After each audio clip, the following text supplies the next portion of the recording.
யோவான் 20:30-31 இந்த புஸ்தகத்தில் எழுதியிராத வேறு அநேக அற்புதங்களையும் இயேசு தமது சீஷருக்கு முன்பாக செய்தார். இயேசு தேவனுடைய குமாரனாகிய கிறிஸ்து என்று நீங்கள் விசுவாசிக்கும்படியாகவும், விசுவாசித்து அவருடைய நாமத்தினாலே நித்திய ஜீவனை அடையும்படியாகவும் இவைகள் எழுதப்பட்டிருக்கிறது. இயேசு அற்புதமான ஒரு ஆண்டவர். அவர் இந்த உலகத்தில் உலாவின நாட்களில் போன இடமெல்லாம் அற்புதங்கள் நடைபெற்றது. அவர் செய்த அற்புதங்கள் ஏராளமானவைகள் இந்த வேத புஸ்தகத்தில் எழுதப்பட்டிருக்கிறது. வசனம் சொல்லுகிறது, இந்த புஸ்தகத்தில் எழுதியிராத வேறு அநேக அற்புதங்களை கூட இயேசு செய்தார். அவர் செய்த அற்புதங்களில் ஒரு சில அற்புதங்கள் தான் இந்த வேதத்தில் எழுதப்பட்டிருக்கிறது. இதற்கு மேல் இன்னும் ஏராளமான அற்புதங்களை இயேசு செய்தார். ஏனென்றால் ஒரு கிராமத்துக்குள்ளே போனால் அங்கே அற்புதம் நடைபெற்றது. ஒரு வீட்டிற்குள்ளே போனால் அந்த மக்களுக்கு அற்புதங்களை செய்தார். ஒரு கடற்கரைக்கு போனால் அங்கே வந்த மக்களுக்கு அற்புதங்களை செய்தார். ஒரு மலையில ஏறி பிரசங்கம் பண்ணினால் அங்கே வந்த மக்களுக்கு அற்புதம் செய்தார். ஒரு ஜபாலயத்துக்குள்ளே போனால் அங்கே மக்களுக்கு அற்புதம் செய்தார். தெருவில் நடந்து போகும் பொழுது ஜனங்கள் வந்தால் அங்கே அற்புதம் செய்தார். அவர் போன எல்லா இடத்திலும் அற்புதங்கள் நடைபெற்றது. அவர் செய்த அற்புதங்கள் எண்ணி முடியாதவைகள். அதில் ஒரு சில அற்புதங்கள் தான் இந்த வேதத்தில் எழுதப்பட்டிருக்கிறது. இன்னும் ஏராளமான அற்புதங்களை அவர் செய்தார் என்று வேதம் சொல்லுகிறது. குருடர்களுக்கு பார்வை அளித்தார், சப்பானிகளை நடக்க பண்ணினார், பலதரப்பட்ட நோயினால் பாதிக்கப்பட்ட மக்களுக்கு விடுதலை கொடுத்தார், பிசாசின் கட்டுகளினால் பாதிக்கப்பட்ட மக்களுக்கு விடுதலை கொடுத்த மகிழ பண்ணினார். அவர் செய்த அற்புதங்கள் ஆச்சரியமானவைகள். எதற்காக இந்த அற்புதங்கள் எழுதப்பட்டிருக்கிறது? இந்த அற்புதங்கள் எதற்காக ஆண்டவர் செய்கிறார்? அவர் ஜீவனுள்ள தேவன் என்று நாம் அவரை விசுவாசித்து நித்திய ஜீவனை பெற்றுக் கொள்வதற்காக, அழியாத ஒரு வாழ்க்கையை பெற்றுக் கொள்வதற்காக, வெறும் சரீர சுகத்தை பெற்றுக் கொள்வதற்கு அல்ல, வெறுமனே சரீரத்தில் ஒரு விடுதலை பெற்றுக் கொள்வதற்கு மாத்திரம் அல்ல, நமக்குள் ஒரு அழியாத நித்திய ஜீவனை, ஆத்ம ரட்சிப்பை பெற்று தெய்வ சமாதானத்தை உள்ளத்தில் பெற்றுக்கொள்ளவும், மரணத்திற்கு பிறகு பரலோக ராஜ்யத்தில் ஆண்டவரோடு மகிழ்ந்திருக்கிற அழியாத நித்திய ஜீவனை பெற்றுக்கொள்ளும்படியாகவும் இந்த அற்புதங்கள் எழுதப்பட்டிருக்கிறது என்று தேவனுடைய வார்த்தை சொல்லுகிறது. இன்றைக்கும் ஒரு அற்புதம் செய்ய போகிறார். இன்றைக்கு உங்களுக்கு அற்புதம் செய்ய போகிறார். காரணம், இயேசு இந்த இடத்தில் வந்திருக்கிறார்.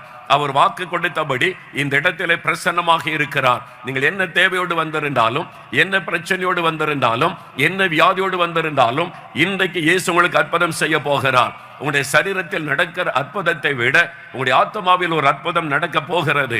நித்திய ஜீவனை பெற்று பரலோக ராஜ்யத்தில் மகிழ்ந்திருக்கிற பாக்கியத்தை பெற்றுக் கொள்ளும்படி தான் அவர் அற்புதம் செய்ய இங்கே பிரசன்னமாக இருக்கிறார். அவர் செய்த அற்புதங்கள் ஏராளமானவைகள் வேதத்தில் எழுதப்பட்டிருக்கிறது. அதில் ஒரு அற்புதத்தை நாம் இன்றைக்கு தியானித்து ஜெபம் செய்ய போகிறோம். பரிசுத்த யோவான் எழுதின சுவிசேஷம் 5ஆம் அதிகாரத்தில் இயேசு செய்த ஒரு அற்புதம் எழுதப்பட்டிருக்கிறது. எருசலேமிலே பெதஸ்தா என்கிற ஒரு குளம் இருந்தது.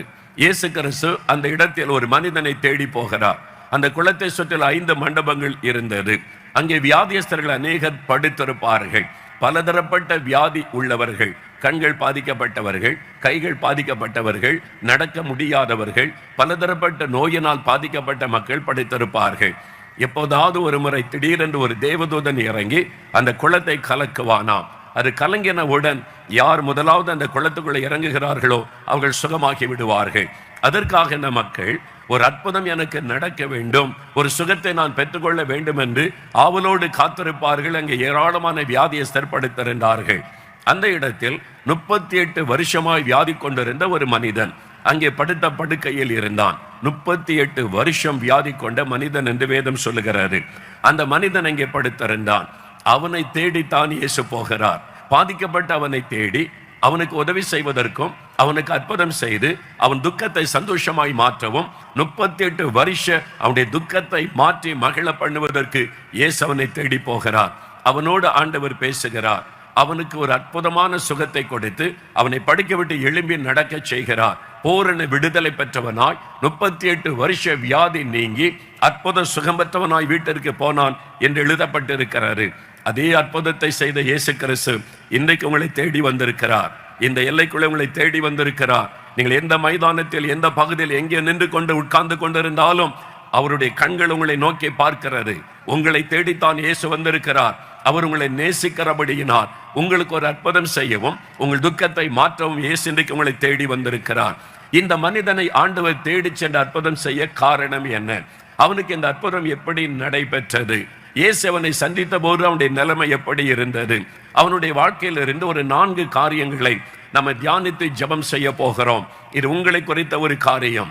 நீங்கள் அப்படிப்பட்ட ஒரு பாதிப்போடு, அப்படிப்பட்ட ஒரு காயத்தோடு, அப்படிப்பட்ட ஒரு வேதனையோடு இந்த இடத்தில் வந்து நின்று கொண்டிருக்கலாம். எனக்கு ஒரு அற்புதம் நடந்து விடாதா? என் பிரச்சனைக்கு முடிவு வந்து விடாதா? என் துக்கத்தை ஆண்டவர் மாற்றிவிட மாட்டாரா என்ற ஏக்கத்தோடு இந்த இடத்தில் வந்திருக்கிறீர்கள் அல்லவா? உங்களோடு தான் இன்றைக்கு ஆண்டவர் பேசி கொண்டிருக்கிறார். இந்த மனிதனுடைய வாழ்க்கையில் என்ன நடந்தது? முதலாவது ஒரு வசனத்தை வாசிப்போம். 6வது வசனத்தை வாசிக்க கேட்போம். படுத்திருந்த அவனை இயேசு கண்டு, அவன் வெகு காலமாய் வியாதிஸ்தன் என்று அறிந்து அவனை நோக்கி, சொஸ்தமாக வேண்டும் என்று விரும்புகிறாயா என்று கேட்டார். அவன் வெகு காலமாக வியாதியுள்ள ஒரு மனிதன். வேதம் சொல்லுகிறது, வெகு காலமாக வியாதியுள்ள ஒரு மனிதன் 38 வருஷம் வியாதி படுக்கையிலே படுத்திருக்கிறான். 38 நீண்ட வருஷம். யோசித்து பாருங்கள், 4 நாள் வியாதி படுக்கையிலே படுத்தாலே சரீரம் சோர்ந்து விடுகிறது, மனதும் சோர்ந்து விடுகிறது. அதுவும் 4 மாதம் ஆகிவிட்டால் ஏன் வாழ வேண்டும் என்ற ஒரு வெறுப்பை உள்ளத்தில் வந்து விடுகிறது. ஆனால் இந்த மனிதன் 38 வருஷம் வியாதி படுக்கையிலே படுத்திருக்கிறான்.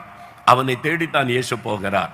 அவனிடத்தில் ஒரு வார்த்தை கேட்கிறார், நீ சுகமாக வேண்டும் என்று விரும்புகிறாயா?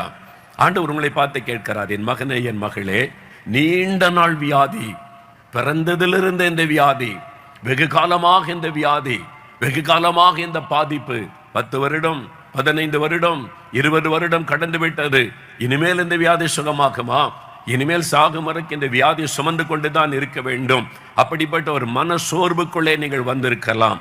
நீண்ட நாள் வியாதி, அதாவது நாள்பட்ட வியாதின்னு சொல்லுவாங்க. எவ்வளவு காலம் இருக்குது? 15 வருஷமா இது நாள்பட்ட வியாதிங்க, சுகமாக்க முடியாதுன்னு சொல்லிடுவாங்க. இந்த மாதிரி நாள்பட்ட ஒரு வியாதி அவனை பாதித்து படுக்கையில் இருக்கிறான். இயேசு அவனிடத்திலே, நீ சுகமாக வேண்டும் என்று விரும்புகிறாயா என்று கேட்கிறார். முதலாவது உங்களுடைய விருப்பத்தை தேவன் அறிந்து கொள்ள விரும்புகிறார். நீங்கள் விரும்பினால் உங்களுக்கு அற்புதம் செய்வார். இயேசு யாரையும் கட்டாயப்படுத்துகிற தேவன் அல்ல. நீ விரும்புகிறாயா? உனக்கு விடுதலை வேண்டும் என்று விரும்புகிறாயா? நீ சுகம் பெற வேண்டும் என்று விரும்புகிறாயா? உன் குடும்பத்தில் இந்த அற்புதத்தை நான் செய்ய வேண்டும் என்று விரும்புகிறாயா? உங்களுடைய விருப்பத்தை நிறைவேற்றுகிற ஒரு தேவன். முதலாவது உங்களுடைய இருதயத்தில் விரும்ப வேண்டும். 2வது விசுவாசிக்க வேண்டும். அவன் இயேசுவின் வார்த்தை விசுவாசித்தான், அற்புத சுகம் உண்டானது. நீங்கள் விரும்பி விசுவாசிக்கும் பொழுது இன்றைக்கு ஒரு அற்புதத்தை இந்த இடத்தில் பெற்றுக்கொள்வீர்கள். நெடுநாள் வியாதினாலே இனி அவ்வளவுதான் என்ற நிலைமைக்கு நம்ம வந்து விடுகிறோம். ஆனால் இயேசு அற்புதமான தேவன். தூத்துக்குடி பட்டணத்தில் பொன்மணி என்கிற ஒரு தாயார், அந்த தாயாரை எனக்கு தெரியும். அவர்களுக்கு என்ன பிரச்சனை? 54 வருஷமாக நரம்பு மண்டலம் பாதிக்கப்பட்டு அவருடைய விரல்கள் மடங்கி இருக்கும். நம்மை போல நிமிர்த்த முடியாது, விரல்கள் மடங்கி இருக்கும். 54 வருஷம். யோசித்து பாருங்க, ஆச்சரியமான ஒரு காரியம்தான். 54 வருஷம் நரம்பு மண்டலம் பாதிச்சு விட்டது, நர்வஸ் சிஸ்டம் எல்லாம் பாதிக்கப்பட்டு விட்டது. டாக்டர் சொல்லிட்டாங்க விரல் மடங்கி இருக்கும். அவருடைய பிள்ளைகள், பேர பிள்ளைகள் விரலை நீட்டி வச்சு பார்ப்பாங்க, டக்குன்னு மடங்கி கொள்ளும். அவங்களால ஒரு டம்ளரை கூட தூக்க முடியாதான், இப்படி பிடித்து தூக்க முடியாது, விரல்கள் மடங்கி இருக்கும். சாப்பாட்டை கைனால பிசைந்து சாப்பிட முடியாது, ஸ்பூன் வைத்து தான் அவங்க சாப்பிட முடியும்.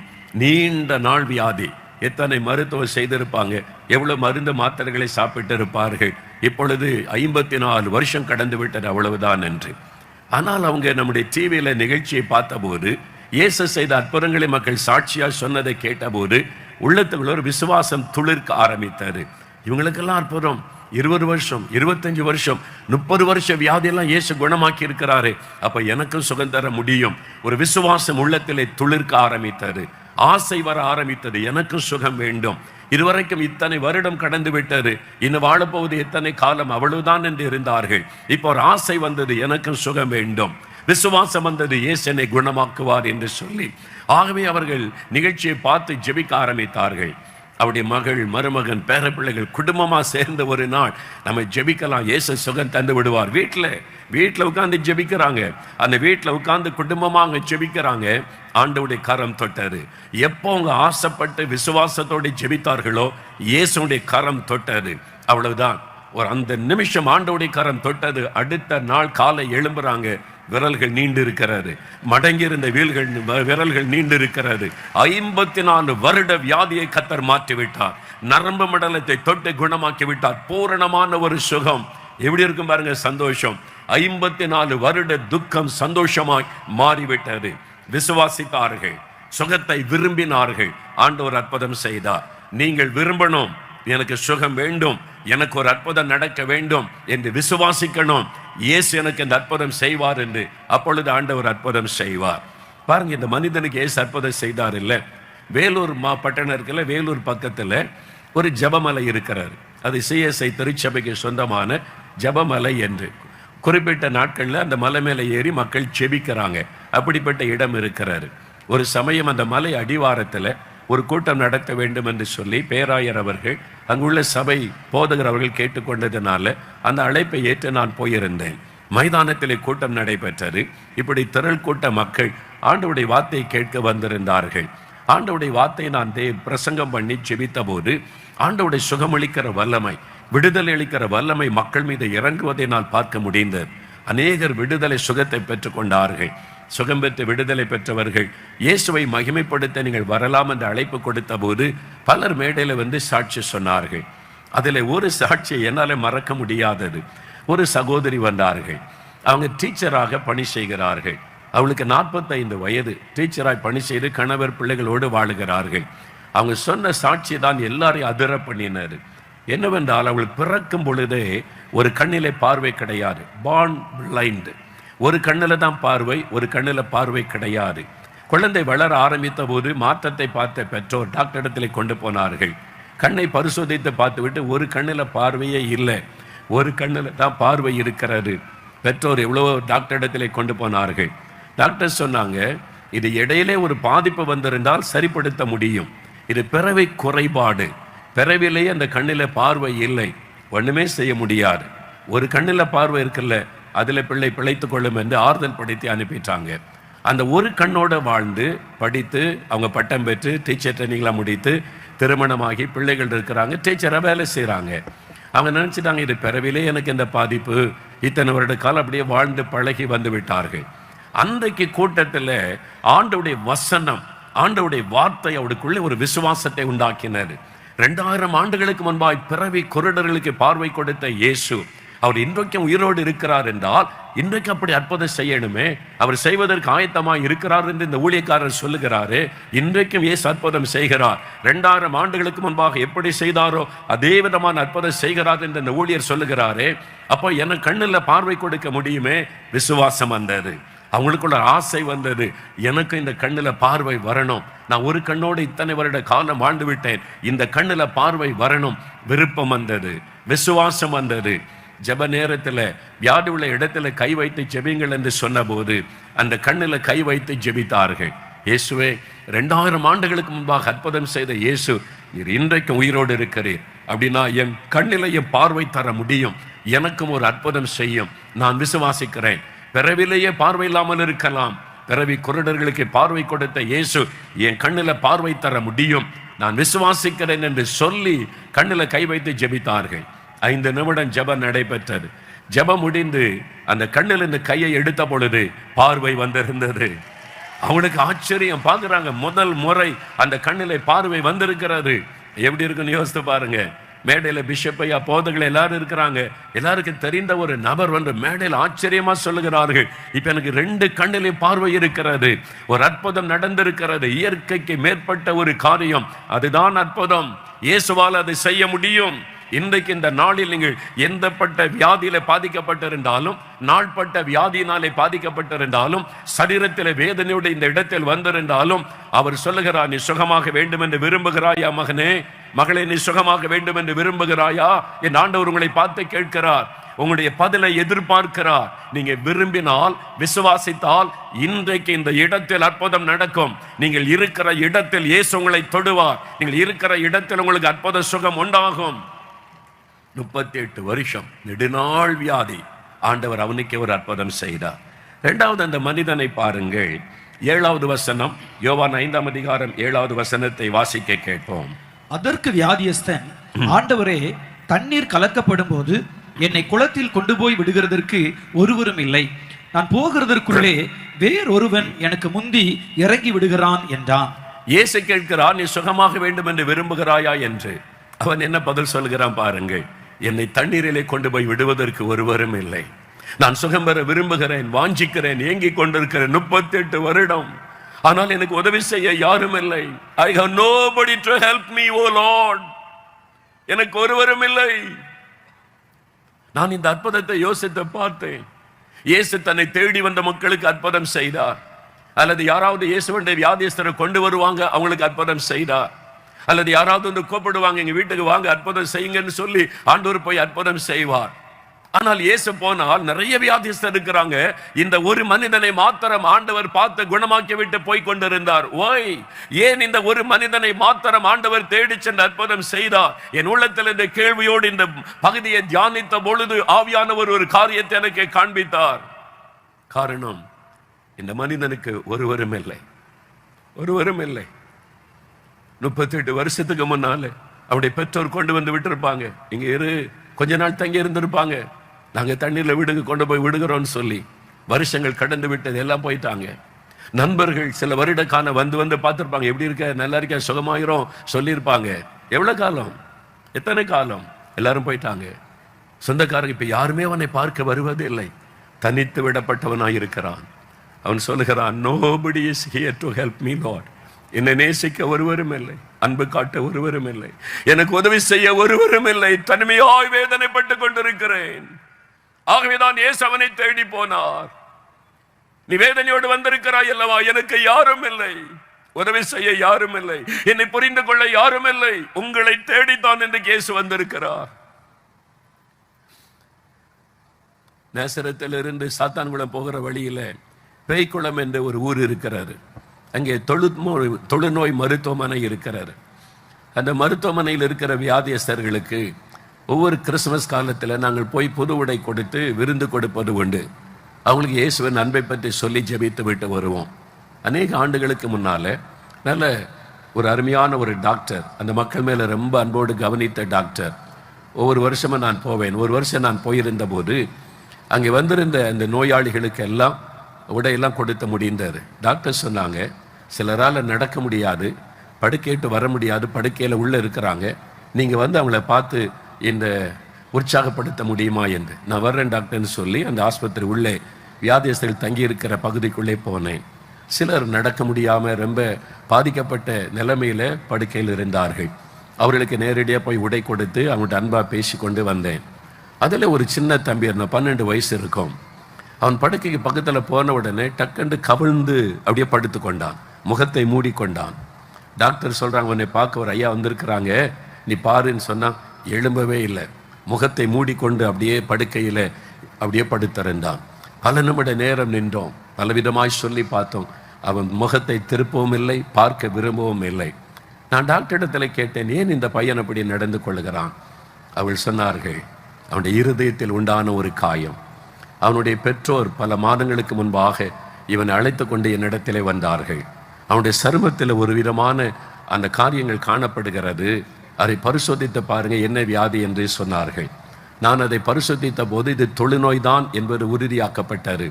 நான் சொன்னேன், இதை சுகமாக்கி விடலாம், இங்கே கொஞ்ச நாள் தங்கட்டும், அவனுக்கு சுகமாக்கி நீங்கள் கூட்டிக் கொண்டு போக முடியும், அப்போது நீங்கள் வந்து பாருங்கள், நாங்கள் கவனித்துக் கொள்வோம் என்று அனுப்பினேன். சரி என்று போனவர்கள் தான். ஒரு நாள் கூட அவனுடைய பெற்றோர் திரும்பி வரவே இல்லை. இங்கே இருக்கிற நோயாளிகளை பார்க்க அவருடைய குடும்பத்தார் வருவார்கள், சொந்தக்காரங்க வருவாங்க, அவங்களை வந்து பார்த்து பேசிட்டு போவாங்க. ஆனால் பல மாதம் கடந்து விட்டது, இந்த சின்ன பையனை பார்க்க அவனுடைய பெற்றோரும் வரவில்லை, உறவினர் ஒருவரும் வரவில்லை. அவன் ஏக்கத்தோடு காத்திருப்பாங்க, அம்மா வருவாங்க, எங்கள் அப்பா வருவாங்க, என்னை பார்க்க வருவாங்கன்னு சொல்லி அவர்கள் மறந்து போனார்கள், இவனை மறந்து போனார்கள். வியாதிப்பட்ட பிள்ளை தானே, அதுவும் தொழுநோய் வந்து விட்டது, இனிமேல் எதற்கு என்பதை போல மறந்து விட்டார்கள். அந்த டாக்டர் சொன்னாங்க, அவனுடைய உள்ளம் காயப்பட்டு விட்டது. சரீரத்தில் உண்டான நோய் காயத்தை விட அவனுடைய உள்ளத்தில் உண்டான காயம் பெரிது. ஆகவே அவன் யாரிடத்திலும் பேச விரும்புவதில்லை, அப்படியே முகத்தை மூடிக்கொள்ளுவான், கவிழ்ந்து படுத்து கொள்ளுவான். நான் பல சமயங்கள் வந்து வெகு நேரம் உட்கார்ந்து பேசின பிறகு கொஞ்சம் என்னோடு பேசுவான், நான் ஆறுதல் படுத்துவேன் என்பதாய் சொன்னார்கள். காரணம், எனக்கு யாரும் இல்லை, என்னை நேசிக்க யாரும் இல்லை, எனக்கு அன்பு காட்ட யாரும் இல்லை. சொந்த தாய் தகப்பனே என்னை மறந்து விட்டார்கள். ஒரு மனவேதனை. இன்றைக்கு அப்படிப்பட்ட துக்கத்தோடு நீ வந்திருக்கிறாய் அல்லவா மகனே, மகளே, அப்படிப்பட்ட ஒரு காயத்தோடு நீ வந்திருக்கிறாய் அல்லவா. எல்லாரும் இருக்கிறாங்க, ஆனால் யாருமே இல்லை. பெற்றோர் இருந்தும் நான் ஒரு அனாதை போல் இருக்கிறேன். என் குடும்பத்தில் எல்லாரும் இருந்தும் நான் ஒதுக்கப்பட்டு இருக்கிறேன், மறக்கப்பட்டு இருக்கிறேன், எனக்கு யாரும் இல்லை என்ற ஒரு மனவேதனை, அந்த துக்கத்தோடு இந்த இடத்தில் நீங்கள் வந்திருக்கலாம். உங்களை சந்திக்கத்தான் இயேசு வந்திருக்கிறார். உங்களை சந்தித்து உங்களை ஆறுதல் படுத்த உங்களுடைய துக்கத்தை மாற்றத்தான் இன்றைக்கு இயேசு உங்களோடு பேசிக் கொண்டிருக்கிறார். 27 சங்கீத 10 பக்தன் சொல்லுகிறான், தாயும் தகப்பனும் கைவிட்டாலும் கர்த்தர் என்னை சேர்த்துக் கொள்ளுவார், என் பெற்றோரே என்னை மறந்து விட்டாலும் என் ஆண்டவர் என்னை சேர்த்துக் கொள்ளுவார் என்பதாக.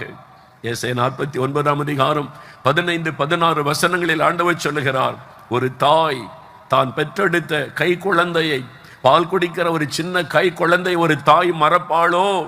அவர்கள் மறந்தாலும் நான் உன்னை மறப்பது இல்லை. ஒரு தாய் தன் கை குழந்தையை மறந்தாலும் நான் உன்னை மறப்பதில்லை என்று ஆண்டவர் சொல்லுகிறார். நம்ம அவ்வளவாய் நேசிக்கிற ஒரு ஆண்டவர். ஏசாயா 66:13 சொல்லுகிறார், ஒரு தாய் தேற்றுவதை போல நான் உன்னை தேற்றுவேன் என்பதாக சொல்லுகிறார். அவர் நம்மீது அன்பும் அக்கறையும் உள்ள தேவன் இன்றைக்கு உங்களை தேடி வந்திருக்கிறார். இந்த இடத்தில் எனக்கு யாருமே இல்லை என்று தனிமையில் கலங்கி கொண்டிருந்த மனிதனை தேடி வந்தார். அமெரிக்கா தேசத்தில், தென் அமெரிக்காவில், இந்த வட அமெரிக்காவுக்கு தென் அமெரிக்காவுக்கு நடுவில் சில சின்ன தேசங்கள் இருக்கிறாரு. அதில் குவாட்டமாலா என்கிற ஒரு தேசம் இருக்கிறாரு.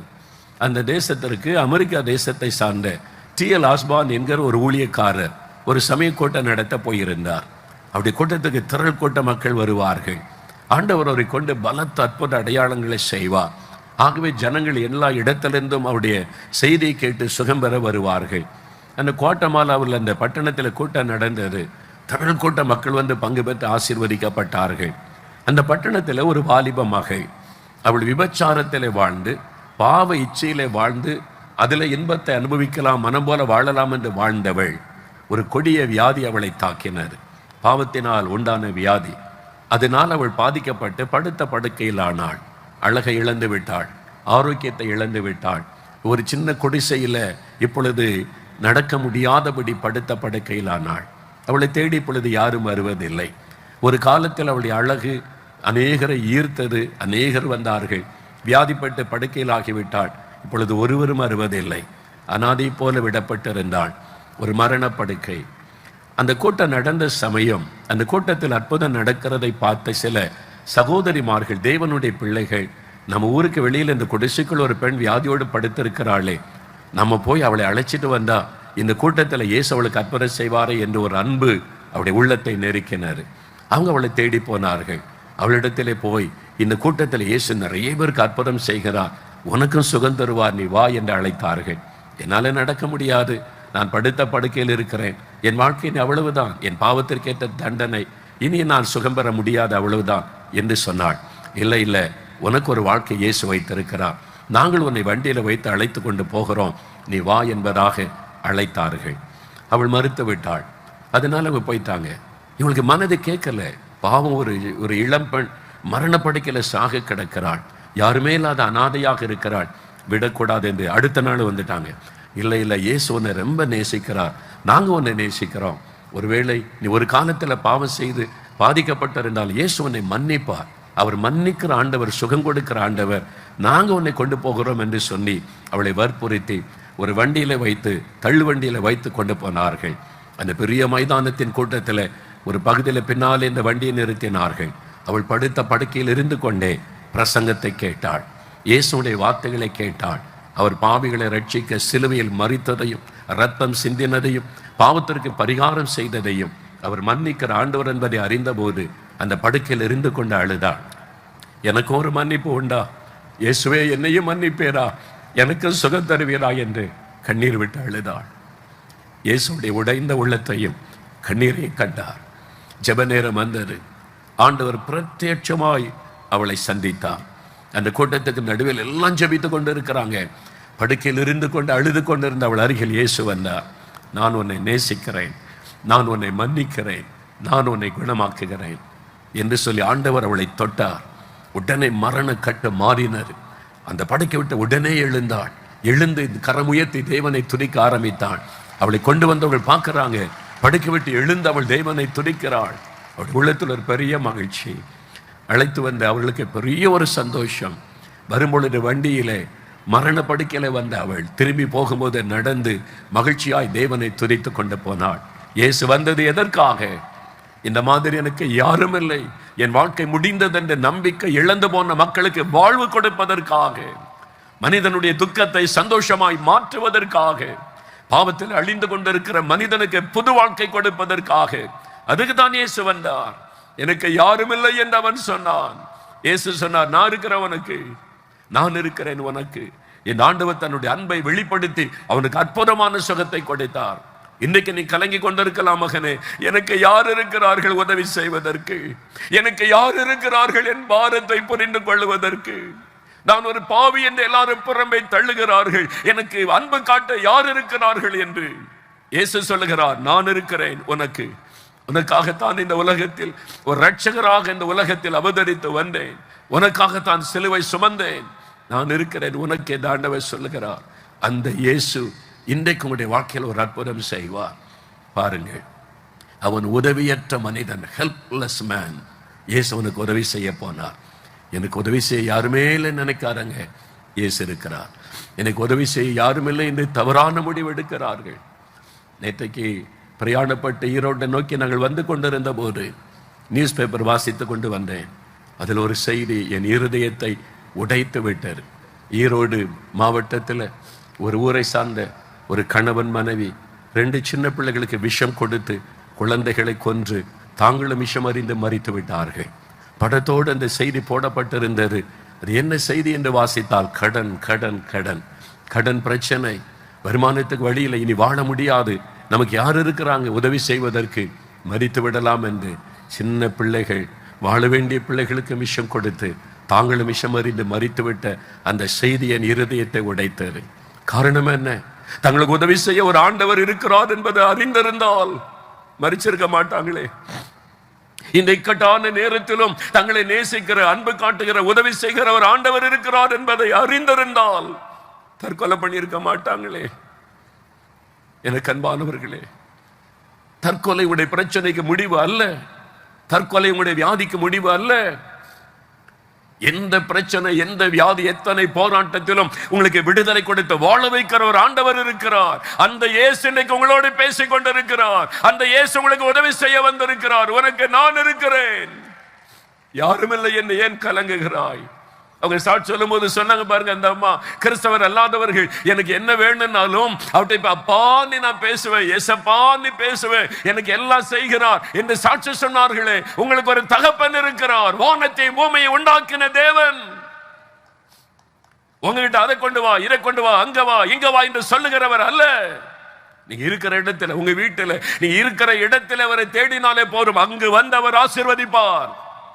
நாலுமாவடிக்கு வர வேண்டிய அவசியம் இல்லை. நாலுமாவடி புண்ணிய ஸ்தலம் கிடையாது, இயேசுவுக்கு புண்ணிய ஸ்தலமே கிடையாது. அவர் எங்கு வியாபித்திருக்கிற ஆண்டவர் உங்க வீட்டுக்குள்ள வந்து உங்களுக்கு அற்புதம் செய்வார். இருக்கிற இடத்துல கூப்பிடுங்க, வாங்க ஆண்டவரே எங்க வீட்டுக்குள்ள வாங்க. அது குடிசை வீடா இருந்தாலும் இயேசு அங்கே வருவார். நீங்க இருக்கிற இடத்துல வருவார். அதுதான் இயேசு. இந்த ஆண்டவரை நீங்க சொந்தமாக்கி கொண்டால் அவர் உங்கள்கிட்ட பேசிக்கிட்டே இருப்பார். தப்பான முடிவு எடுக்காத மகளே, மகனே, நான் இருக்கிறேன், பயப்படாத. உங்களை தைரியப்படுத்தி நடத்துகிற ஆண்டவர். மூன்றாவது, இந்த மனிதன் எப்படிப்பட்ட நிலைமையில் இருந்தான்? மறுபடியும் இந்த 6-7 வசனங்களை வாசிக்க கேட்போம். படுத்திருந்த அவனை இயேசு கண்டு, அவன் வெகு காலமாய் வியாதியஸ்தன் என்று அறிந்து அவனை நோக்கி, சுஸ்தமாக வேண்டும் என்று விரும்புகிறாயா என்று கேட்டார். அதற்கு வியாதியஸ்தன், ஆண்டவரே, தண்ணீர் கலக்கப்படும் போது என்னை குளத்தில் கொண்டு போய் விடுகிறதற்கு ஒருவரும் இல்லை, நான் போகிறதற்குள்ளே வேறொருவன் எனக்கு முந்தி இறங்கி விடுகிறான் என்றான். ஆண்டவர் அவனிடத்தில் என்ன பேசுகிறார், அவன் என்ன பதில் சொல்கிறான் பாருங்கள். நீ சுகமாக வேணும், நீ விரும்புகிறாயான்னு கேட்கிறார். ஆமா, எனக்கு சுகம் வேணும், எனக்கு ஒரு அப்படி சொல்லி இருக்கலாம். தன்னுடைய பரிதாபமான நிலைமை சொல்லுகிறான். 38 வருஷம் வெகு காலமாகிவிட்டது, உதவி செய்ய யாருமே இல்லை, அவ்வளவுதான். நம்பிக்கையற்ற ஒரு மனிதன். He was a hopeless man. நம்பிக்கை இழந்து விட்டான். இனி அவ்வளவுதான், இனி எனக்கு சுகம் கிடைக்க போறதும் இல்லை, நான் வீட்டுக்கு போக போறதில்லை, சாகும் வரைக்கும் இந்த படுக்கை தான். நம்பிக்கை இழந்து போன ஒரு மனிதன். என்ன 38 வருஷம் கடந்து விட்டாரு. குடும்பத்தார் பார்க்கல, யாருமே வரவில்லை, யாரும் இருக்கிறாங்களா இல்லையா, அவங்க வீட்டில் இருக்கிறாங்களா, எங்கேயாவது போயிட்டாங்களா, ஒண்ணுமே அவனுக்கு தெரியாது. அந்த படுக்கை தான், அந்த மண்டபத்தில் படுத்து கிடக்கிறான், அவ்வளவுதான். நம்பிக்கை இழந்து போன ஒரு மனிதன். நீ வாழ்க்கையில் நம்பிக்கை இழந்துட்டீங்களா? இனிமேல் வாழ்வது கஷ்டம். இனிமேல் இந்த வியாதி குணமாக்க முடியாது. இனிமேல் இந்த பிரச்சனை தீராது. இனிமேல் என் கடன் பிரச்சனையில் வெளியே வர முடியாது. இனிமேல் இந்த போராட்டம் என் குடும்பத்தை விட்டு விலகாது. நம்பிக்கை இழந்த நிலைமைக்கு வந்திருக்கிறீங்களா? இயேசு சொல்லுகிறார், நானே உன் நம்பிக்கை. நான் இருக்கிறேன். என்னால் செய்யக்கூடாத அதிசயமான காரியம் ஒன்று உண்டோ?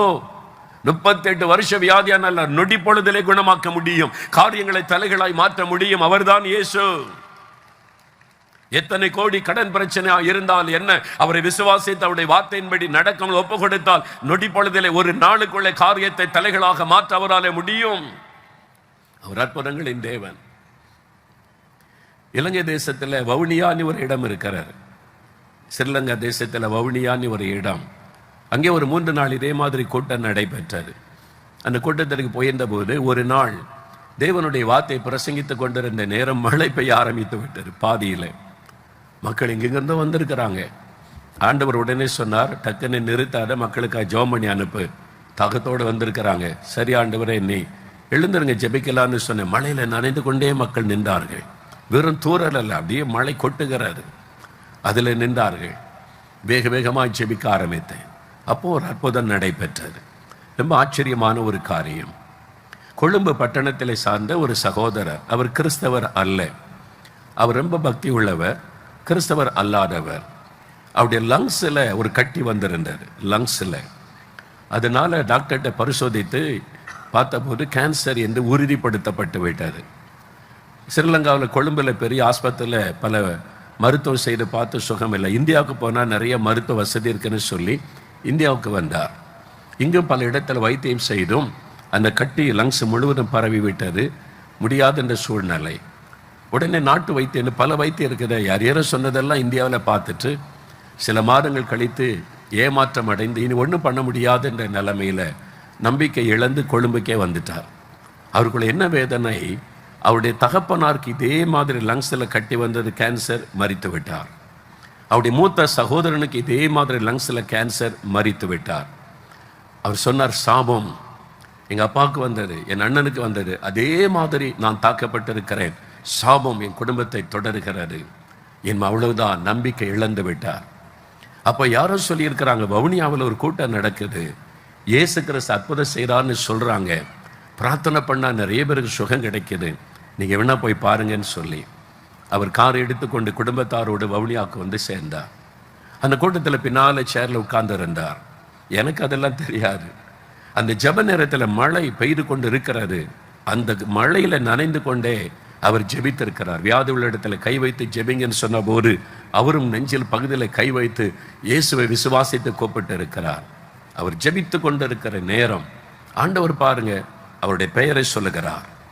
அவருடைய கட்டி, அவருடைய லங்ஸில் இருக்கிற கட்டியை சொல்லுகிறார். இந்த மாதிரி ஒரு கட்டி உங்களுடைய லங்ஸில் வந்திருக்கிறது, உங்களுடைய ஜெபம் கேட்கப்பட்டது, இயேசு குணமாக்குகிறார். அவர் ஜெபித்தார், ஆண்டவர் பதில் கொடுத்தார். அதை சொல்ல சொன்னார். அவ்வளவுதான் என்னுடைய வேலை. பாருங்க, ஆண்டவர் உடனே தொட்டு கட்டியை மறைய பண்ணிவிட்டார். அற்புதம். அந்த சாப கட்டு அறுக்கப்பட்டது. பரம்பரையாய் தொடர்ந்து வந்த சாப வியாதி அவரை விட்டு விலகினது. அற்புதமான ஒரு சுகம் அவருக்கு. எப்படி இருக்கு நீ கற்பனை பண்ணி பாருங்க. அவ்வளோ பெரிய சந்தோஷம். அதன் பிறகு வந்து சந்தித்து சொன்னார், இதுதான் என் வாழ்க்கையில நடந்தது என்பதாக. இயேசு நேற்றும் இன்றும் என்றும் மாறாதவர்.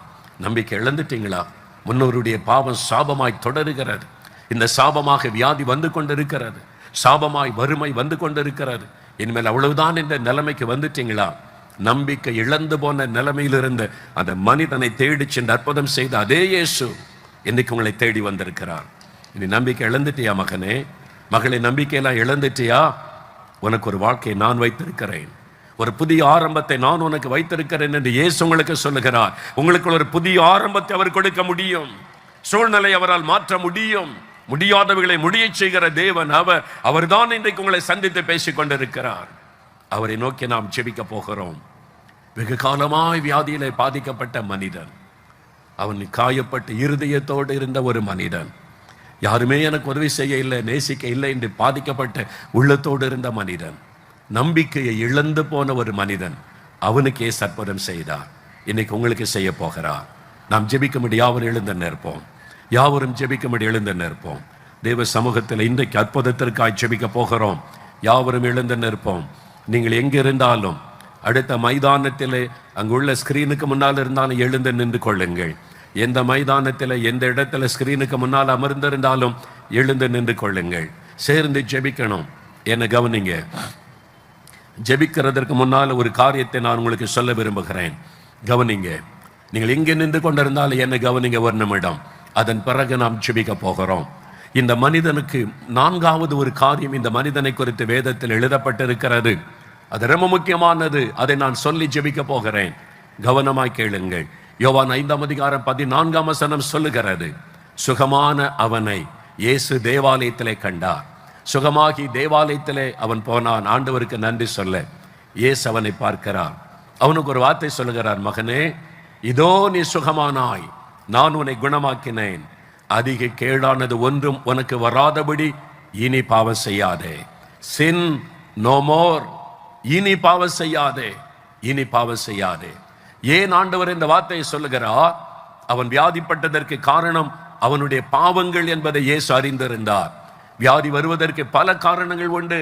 அதில் முக்கியமான ஒரு காரணம் பாவம். மனிதனுடைய பாவம். அவனுடைய பாவம் உடைய சரீரத்தில் வியாதியை கொண்டு வருகிறது என்று வேதம் சொல்லுகிறது. ஆகவே தான் ஆண்டவர் இயேசு அதை அறிந்திருந்தார். நீ வியாதி படுக்கையில் 38 வருஷம் கஷ்டப்பட்டதற்கு காரணம் உன்னுடைய பாவங்கள். நான் உன் மீது அன்பு கூர்ந்து இரக்கம் வைத்து உன்னை குணமாக்கி இருக்கிறேன். இனி பாவம் செய்யாதே. இனி பாவம் செய்தால் என்ன நடக்கும்? அதிக கேடானது உனக்கு வரும்.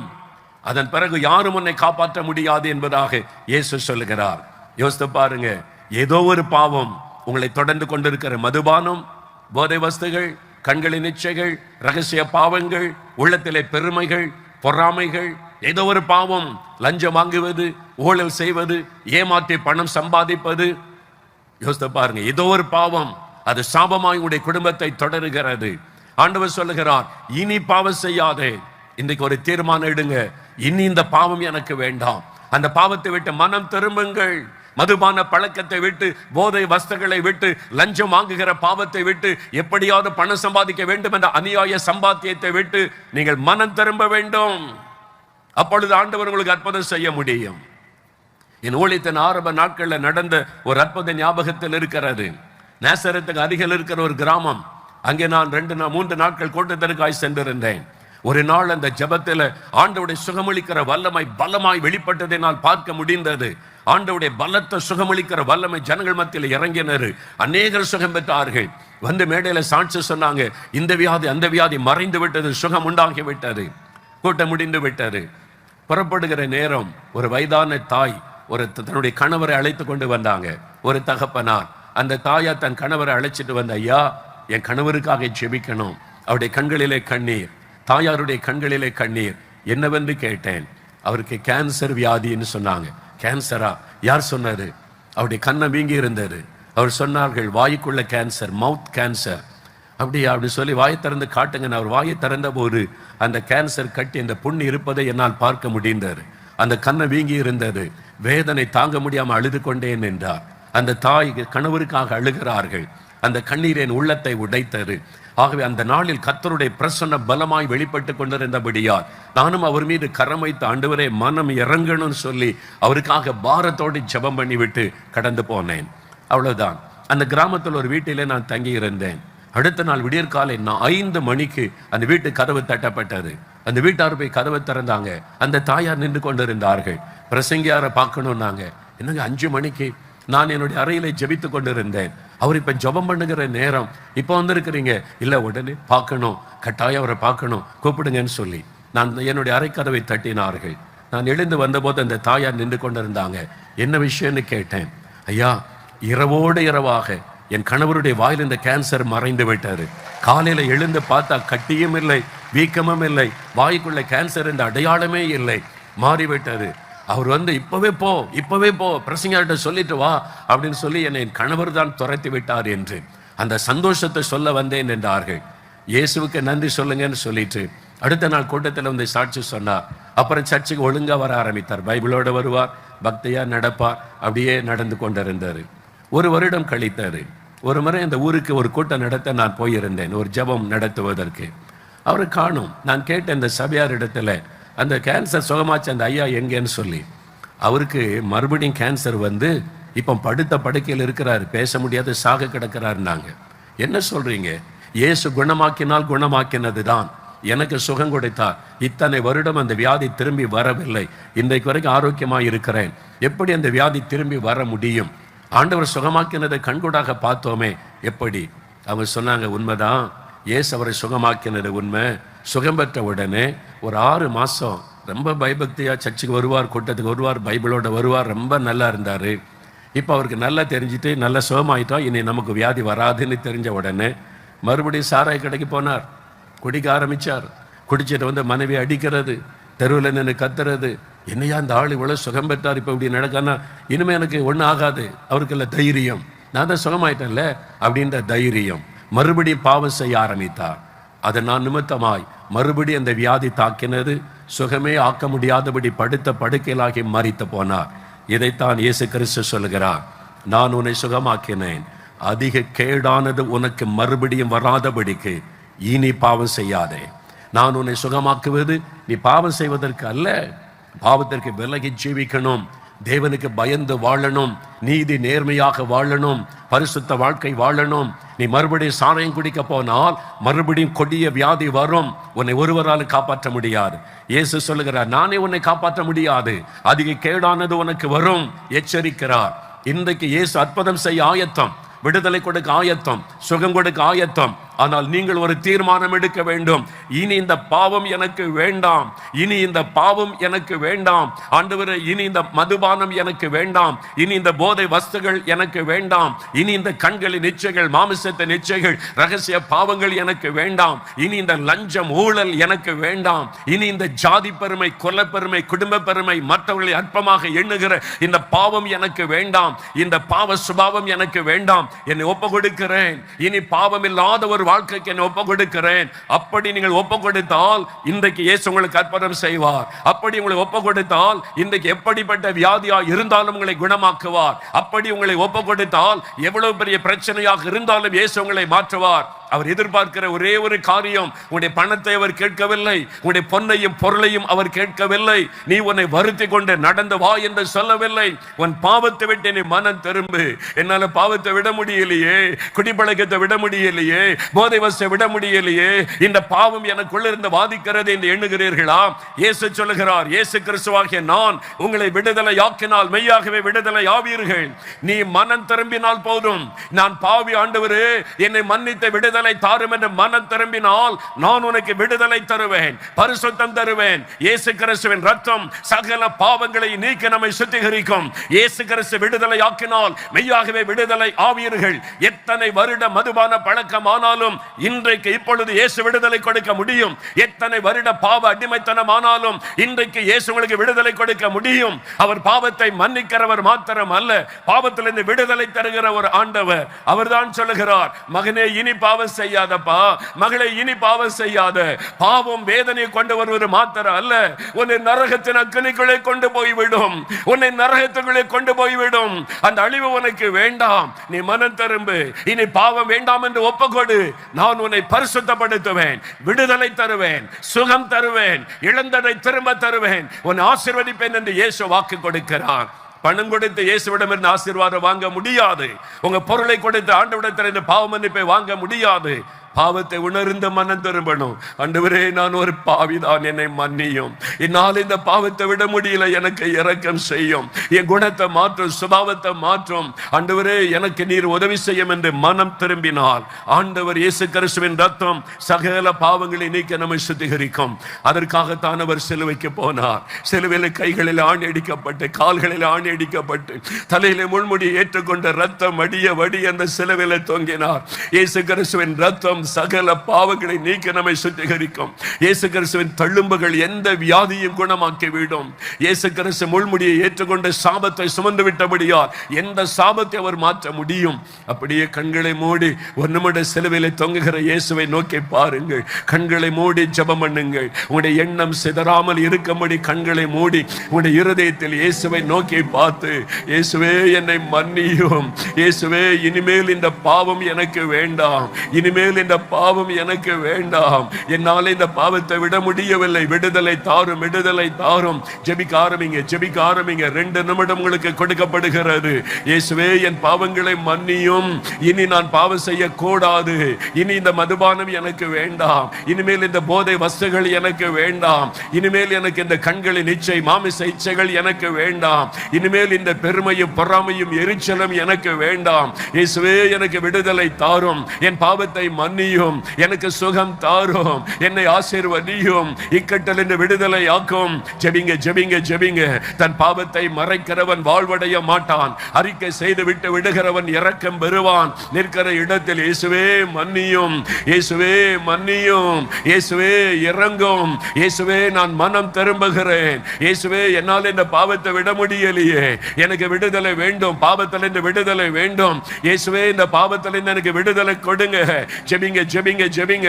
ஆண்டவரிடத்தில் கூப்பிடுங்க. அவர் விடுதலை தருகிறவர். அவர் சிலுவையில் உங்களுக்காகத்தான் ரத்தம் சிந்தினார். இப்பொழுது உங்களோடு பேசிக் கொண்டிருக்கிறார். வாலிப தம்பி ஜெபம் பண்ணு, வாலிப மகளே ஜெபம் பண்ணு, ஜெபம் பண்ணு. இயேசுவே மன்னியும், இயேசுவே இறங்கும், இயேசுவே உம்முடைய ரத்தத்தினால் என்னை கழுவும், இயேசுவே எனக்கு விடுதலை தாரும், வியாதியை சுமந்து கொண்டு நான் வந்திருக்கிறேன், என்னை மன்னித்து சுகமாக்கும், என்னை மன்னித்து விடுதலை தாரும், என்னை மன்னித்து ஆசீர்வதியும். ஜெபிங்க, ஜெபிங்க. கண்ணீரோடு ஜெபம் பண்ணுங்க, கண்ணீரோடு ஜெபம் பண்ணுங்க. இன்னும் 1 நிமிடம், இன்னும் 1 நிமிடம். இயேசுவை நோக்கி மனம் திறந்து பேசுங்க. உங்கள் அருகில் தான் அவர் இருக்கிறார். உங்க நீங்க இருக்கிற இடத்துல, வீட்டில் இருந்து நிகழ்ச்சியை பார்க்கிறீங்க, உங்க வீட்டுக்குள்ள அவர் வந்திருக்கிறார். மகளை மனம் திரும்பு, மகனை மனம் திரும்பு. இனி எவ்வளவு நாள் பாவ அடிமதனத்திலே வாழ போகிறாய்? இனி எவ்வளவு நாள் இந்த பாவத்தோடு வாழ போகிறாய்? மனம் திரும்பு என்று ஆண்டவர் சொல்கிறான். ஒப்பு கொடுங்க, ஒப்பு கொடுங்க. ஆண்டவரே இறங்கும், ஆண்டவரே. கண்ணீரோடு ஜெபிக்கிறாங்கப்பா, கண்ணீரோடு உங்களுடைய ஜனங்கள் ஜெபிக்கிறாங்கப்பா. இரக்கமுள்ள தகப்பனே, பாவிகளின் சிநேகிதனே, பாவத்தில் மட்டும் மனம் திரும்புகிற மக்களுக்காக இரக்கம் காட்டுகிறவரே, இறங்குங்க ஆண்டவரே, இறங்குங்க ஆண்டவரே. ஆண்டவர் என்னோடு பேசினார், என்னுடைய பாவத்தை எனக்கு உணர்த்தினார்.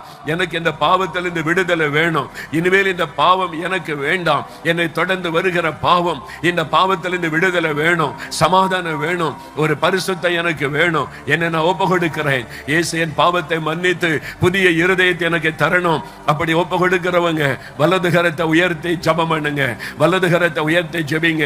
ரட்சிக்கப்படாதவர்கள், இதுவரை இயேசுவை ஏற்றுக்கொள்ளாதவர்கள், இதுவரை ரட்சிப்பின் அனுபவத்தை பெறாதவர்கள் கரமுயர்த்தி ஒப்பு கொடுங்க. ஏற்கனவே ரட்சிக்கப்பட்டவர்கள் அல்ல, இயேசுவே பாவத்திலிருந்து விடுதலை பெற்றவர்கள் அல்ல, இன்னும் நான் விடுதலை பெறல, எனக்கு பாவ மன்னிப்பே இல்லை, அந்த அனுபவம் எனக்கு இல்லைன்றவங்க வலது கரம் உயர்த்தி இயேசுவே மன்னியும், இயேசுவே மன்னியும், இயேசுவே விடுதலை தாரும் ஜெபிக்கணும். உங்களுக்காக ஜெபிக்க போகிற 2 நிமிடம் அப்படியே கரம் உயர்த்தி ஆண்டவரை நோக்கி சொல்லுங்க. இயேசுவே என்னை மன்னியும், இயேசுவே இந்த பாவத்தை எனக்கு மன்னியும், என்னை தொடர்ந்து வருகிற இந்த பாவத்தை மன்னித்து எனக்கு விடுதலை தாரும். இயேசுவே விடுதலை தாரும், புது இருதயத்தை எனக்கு தாரும், நிம்மதியே இல்லை, சமாதானம் தாரும். இயேசுவே உம்முடைய இரத்தத்தினால் என் உள்ளத்தை கழுவும் ஆண்டவரே, எனக்கு சமாதானம் தாரும் ஆண்டவரே. என்னால நிம்மதியா வாழவே முடியல, சமாதானமா இருக்கவே முடியல, பாவத்தை விடவும் முடியல, சமாதானமும் இல்லை, எனக்கு விடுதலை தாங்க. ஜெபிங்க, ஜெபிங்க, ஜெபிங்க. உங்களுக்காக முதலாவது நான் ஜெபிக்க போகிறேன். முதலாவது உங்களுக்காக நான் ஜெபிக்க போகிறேன். இதுல மதுபான பழக்கம், போதை வஸ்துகளின் பழக்கம், மதுபான பழக்கம், போதை வஸ்துகளின் பழக்கம், சில பாவங்கள், சில அருவருப்பான பாவங்கள், வெளியே சொல்ல முடியாத பாவங்கள் என்னை அடிமையாக்கி வச்சிருக்குது. தப்புன்னு தெரிந்து விட முடியல. எனக்கு ஒரு விடுதலை வேணும் ஐயா, எனக்கு இன்றைக்கு ஒரு விடுதலை வேணும். இந்த பாவத்தினால் என் வாழ்க்கையை நாசமாகி விட்டது, எனக்கு ஒரு விடுதலை வேணும். அப்படி சொல்றவங்களுக்கு முதலாவது விசேஷமா நான் ஜெபிக்க போகிறேன். அப்படி கரமுயத்தின ஜெபித்த ஒப்பு கொடுத்தவங்கள்ல அப்படிப்பட்டவங்க மாத்திரம் முன்னால வாங்க, சீக்கிரம் வாங்க. அப்படிப்பட்டவங்க முன்னால வாங்க. உங்களுக்காக மேடைக்கு முன்னால இடம் ஒதுக்கப்பட்டிருக்கிறது. வெட்கப்படாதங்க, உங்களுக்காக காத்திருக்கிறேன். இயேசு காத்திருக்கிறார். இந்த நாள் உங்களுடைய வாழ்க்கையில் ஒரு மாற்றம், மறக்க முடியாத ஒரு நாள். இயேசு உங்களை பாவத்தை மன்னித்து விடுதலை கொடுத்து புது வாழ்வு கொடுக்கிற நாள். எனக்கு பாவத்திலிருந்து ஒரு விடுதலை இல்லை. இந்த மதுபான பழக்கம், போதை வஸ்துகள், சில ரகசிய பாவங்கள் என்னை தொடருகிறது, வாதிக்கிறது. அப்படி சொல்றாங்க, மட்டும் சீக்கிரம் முன்னால வாங்க. நீங்க கூட்டத்தில் எவ்வளவு பின்னால இருந்தாலும் வாங்க, எவ்வளவு பின்னால இருந்தாலும் இது உங்களுக்குரிய நேரம். ஆண்டவர் உங்களை நேசித்து விடுதலை கொடுக்க அழைக்கிறார். வெட்கப்படாதங்க, இயேசுவண்டை தான் நீங்க வருகிறீர்கள். எனக்கு ஒரு விடுதலை இன்றைக்கு வேணும், இந்த பாவக்கட்டு அறுக்கப்படணும், மெய்யான ஒரு பரிசுத்த வாழ்க்கை எனக்கு வேணும். பின்னால் இருந்து வர்ற உங்களுக்காக நான் காத்திருக்கிறேன். சீக்கிரம் வாங்க வாலிப தம்பி, உன்னைத்தான் ஆண்டவர் அழைக்கிறார். நீ வா தம்பி, வா இயேசுவண்டை. இயேசு கிறிஸ்து உன்னை நேசிக்கிறதுனால் அழைக்கிறார். முன்னால வா. இப்பொழுது இயேசுடைய கரத்தில் ஒப்பு கொடுக்க. வின்சென்ட் என்கிற வாலிப தம்பி, நீ எவ்வளவு நாள் பாவத்திலே வாழ போகிறாய்? நீ வந்து உன்னை இயேசு ஒப்பு கொடு. ஆண்டவர் உன்னை மன்னித்து விடுதலை கொடுக்க உன்னை அன்போடு கூட அழைத்து கொண்டிருக்கிறார். நீ வா இப்பொழுது இயேசுவண்டை வந்து உன்னை ஒப்பு கொடு. ஆண்டவர் இயேசுடைய ரத்தம் உன்னை கழுவ ஆயத்தமாய் இருக்கிறது. தம்பி ஹென்றி என்கிற ஒரு சகோதரன், இனி எவ்வளவு நாள் பாவத்தில் வாழ போறீங்க? குடும்பமே கண்ணீர் வடிக்கிறது. நீங்க வாங்க ஹென்றி, வந்து இயேசுக்கு ஒப்பு கொடுங்க. அவருடைய ரத்தங்களை கழுவி சுத்தம் பண்ணி உங்களுக்கு ஒரு விடுதலை கொடுக்க ஆயத்தமாய் இருக்கிறது. இன்னும் சிலர் வந்து கொண்டிருக்கிறீங்க. உங்களுக்காக நான் காத்திருக்கிறேன். மற்றவர்கள் கரமுயர்த்தி ஜோமணி கொண்டிருங்க. முன்னால வர முடியாதவர்கள் நிற்கிற இடத்துல, அடுத்த ஹால்ல இருக்கிறவங்க, மற்ற மைதானத்தில் இருக்கிறவங்க கரமுயர்த்தி ஜெபித்து கொண்டிருங்க. நிற்கிற இடத்துல அடுத்த நம்ம சுகத்துக்காக ஜெபிப்போம். முதலாவது பாவத்திலிருந்து விடுதலை. இன்னும் சிலர் இருக்கிறீங்க, மதுபான பழக்கம், போதை வஸ்துகள், கஞ்சா போன்ற போதை வஸ்துகள், பாவ அடிமைத்தனம், சீட்டாட்டத்தின் அடிமைத்தனம், இந்த மாதிரி வீடியோ கேம் அடிமைத்தனம், இந்த அடிமைத்தனத்தின் விடுதலை வேணும். வாங்க. சூதாட்டம், சீட்டாட்டம், அந்த செல்போன்ல சூதாடி பணத்தை தொலைத்து கடன்காரன் ஆயிட்டீங்க. விடுதலை தேவை. வாங்க இப்பொழுது இயேசு கிறிஸ்துவண்டை வருகிறீர்கள். வாலிபனே, கூட்டம் நெருக்கமா இருக்குன்னு நினைக்காதங்க. இயேசுவண்டை வருகிறீர்கள். இது உங்களுடைய வாழ்க்கையில மறக்க முடியாத ஒரு நாள். இயேசு விடுதலை கொடுக்கிற நேரம் இது. இன்னும் வந்து கொண்டிருக்கிற உங்களுக்காக காத்திருக்கிறேன். இன்னும் சிலருக்காக ஆண்டவர் காத்திருக்கிறார். சீக்கிரமா வாங்க. நீங்க மைதானத்தில் கரமுயர்த்தி ஜெபம் பண்ணுங்க. ரொம்ப தூரத்தில் நான் இருக்கிறேன், அவ்வளவு தூரம் வர முடியல, நான் வலது கரம் உயர்த்தி ஜெபம் பண்ணுங்க. இயேசுவே மன்னியும், இயேசுவே விடுதலை தாரும். அப்படி ஜெபம் பண்ணுங்க. இயேசுவே மன்னியும், இயேசுவே விடுதலை தாரும், எனக்கு விடுதலை தாரும். ஜெபிங்க. இன்னும் வந்து கொண்டிருக்கிற உங்களை இயேசு பார்க்கிறார். வாலிப தம்பி, வாலிப மகளே, உன்னைத்தான் ஆண்டவர் அழைத்து கொண்டிருக்கிறார். எனக்கு அன்பான ஐயா, இன்னும் எவ்வளவு நாள் குடித்து குடும்பத்துக்கு வேதனை கொடுக்க போறீங்க? மனைவி பிள்ளைகள் கண்ணீரோடு நிற்கிறாங்களே, வந்து ஒப்பு கொடுங்க. இப்பொழுது இயேசு உங்களை அழைத்து கொண்டிருக்கிறார். இயேசு தான் உங்களை அழைத்து கொண்டிருக்கிறார். இயேசுவண்டை தான் நீங்க வருகிறீர்கள். செந்தில் என்கிற ஒரு ஐயா ஜெபிக்கிறீங்க. வாங்க இயேசுவண்டை, அவர் தான் மெய்யான விடுதலை தர முடியும். வாங்க செந்தில், இயேசுவண்டை வாங்க.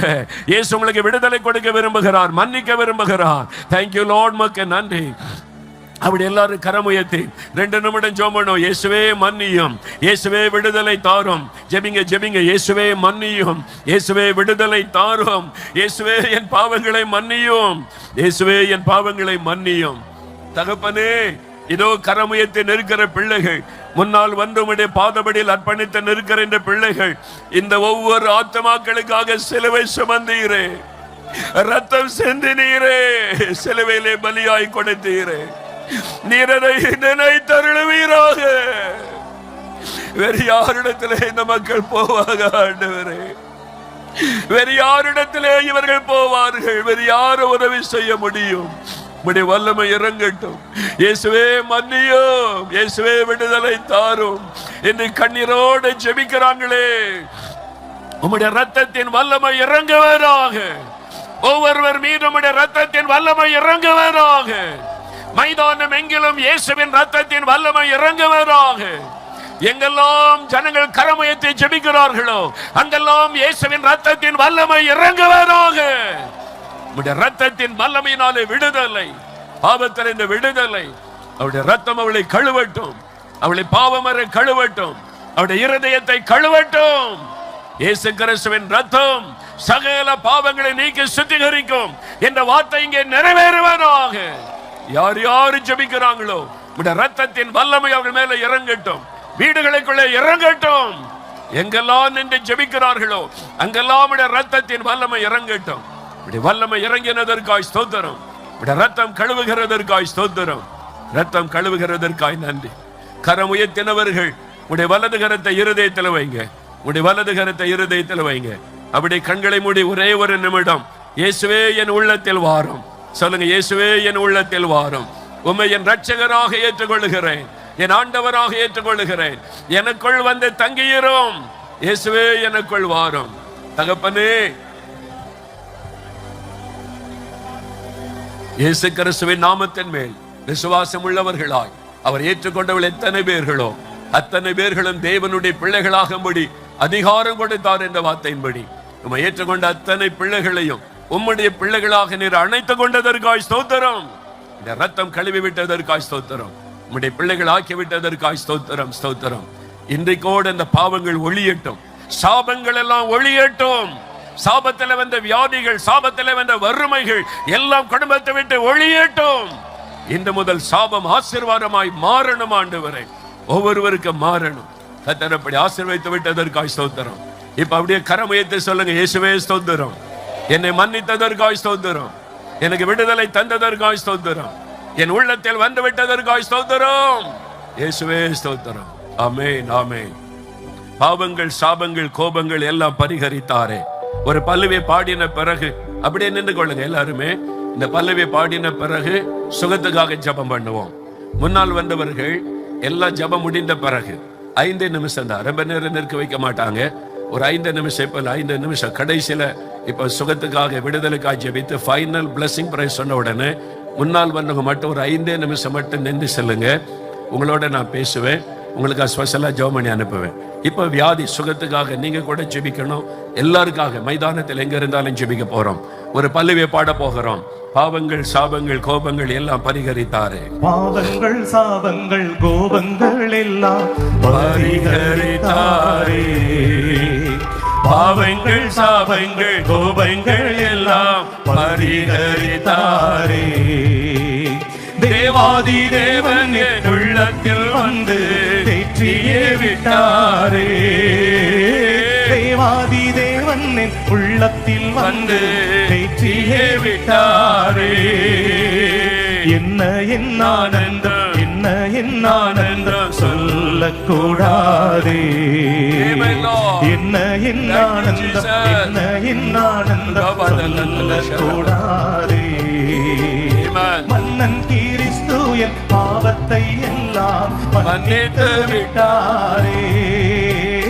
மன்னன் கிறிஸ்து என் பாவத்தை எல்லாம் மன்னித்து விட்டாரே. மன்னித்து விட்டாரே. மன்னித்து விட்டாரே. இதுதான் மிகப்பெரிய ஆசீர்வாதம். பாவ மன்னிப்பு, பாவத்தில் இந்த விடுதலை. யார் யார் ஒப்பு கொடுத்தீங்களோ உங்களுடைய பெயர்கள் பரலோகத்தில் ஜீவ புஸ்தகத்தில் எழுதப்பட்டிருக்கிறது. அவங்க தான் பரலோகத்திற்கு செல்ல முடியும். அந்த பாக்கியத்தை ஆண்டவர் தந்திருக்கிறார். கவனிங்க, இப்போ சுகத்துக்காக ஜெபிக்க போகிறோம். ஒரு 10 நிமிட ஜெபந்தான். பல தற்பதம் நடக்க போகிறாரு.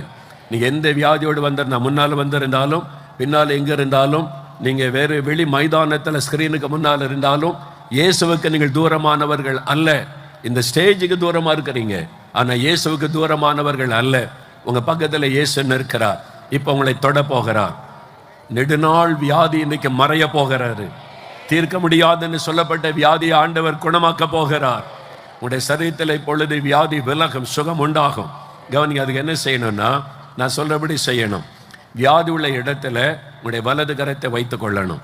கண்களில் சுகம் வேணும்னா கண்ணில் கை வைக்கணும். காதில் சுகம் வேணும், காது கேட்கணும்னா விரல் வைக்கணும்.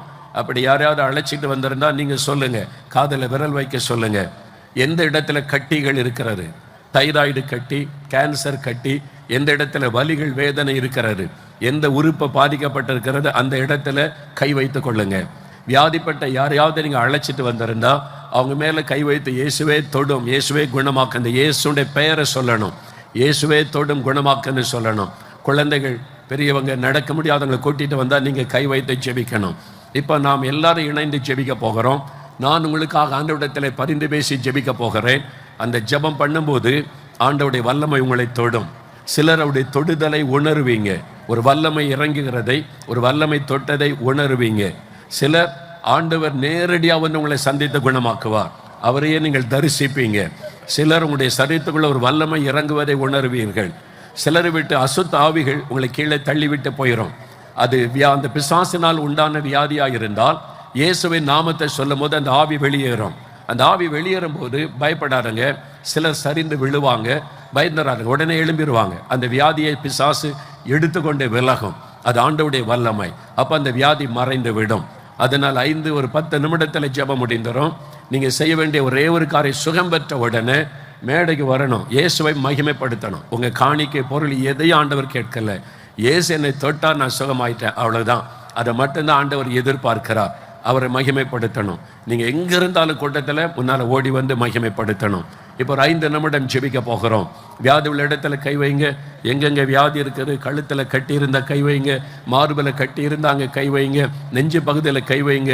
கண்களில் அநேகர் பாதிப்போடு வந்திருக்கிறீங்க. தெளிவான பார்வையை கர்த்தர் உங்களுக்கு தரப்போகிறார். கண்களில் கை வைத்து கொள்ளுங்க. சிலர் காது கேட்காத நிலைமையில கூட்டி கொண்டு வந்திருக்கிறீங்க. அவங்களுடைய காதில் விரல் வைக்க சொல்லுங்க. இருதயத்தில் பாதிப்பு, இருதயத்தில் கை வைங்க. லங்ஸில், லிவரில், உங்களுடைய கிட்னி ஸ்டோன், கிட்னியில் பாதிப்பு, சிறுநீரகம் டயாலிஸ் பண்ணி கொண்டு இருக்கிறீங்க. இயேசு அதை குணமாக்க போகிறார். இன்றைக்கு உங்களுடைய சிறுநீரகம் இயங்க போகிறது. இனி டயாலிசிஸ் அவசியம் இருக்காது. விசுவாசத்தோடு அந்த இடத்துல கை வைங்க.